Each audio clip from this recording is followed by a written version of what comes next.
sir এটা কথা আছে সৰু সৰু কিছুমান মাটি আছে কম পৰিমাণৰ চাহ বাগানৰ মাটি হৈ আছে টি ম্যাদি হৈ আছে সেইখিনিত বেলেগ কিবা ইণ্ডাষ্ট্ৰি বা অন্যান্য কাম কৰাৰ ক্ষেত্ৰত বহুত বাধা আছে এই সৰু লেণ্ডবিলাক কিবা কাৰণত ক্লাছিফিকেশ্যনটো চেঞ্জ কৰিব পৰা যায় নেকি টি লেণ্ডবিলাক মই নাজানো বস্তুটো কিন্তু টি গাৰ্ডেন হলে বদলাব দিগদাৰী কিন্তু যদি টি গাৰ্ডেন নাই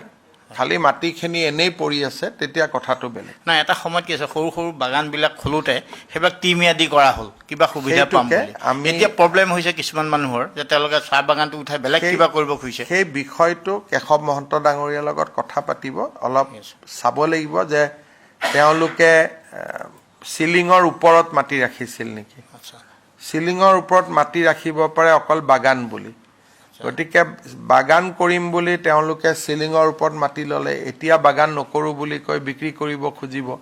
এই ধৰণৰ কিছুমান নিয়মৰ কথা আছে কিন্তু বিষয়টোৰ ওপৰত মোৰ আইডিয়া কম আছে পিছত কেশৱ মহন্ত ডাঙৰীয়াই পৰীক্ষা কৰি আপোনালোকক জনাব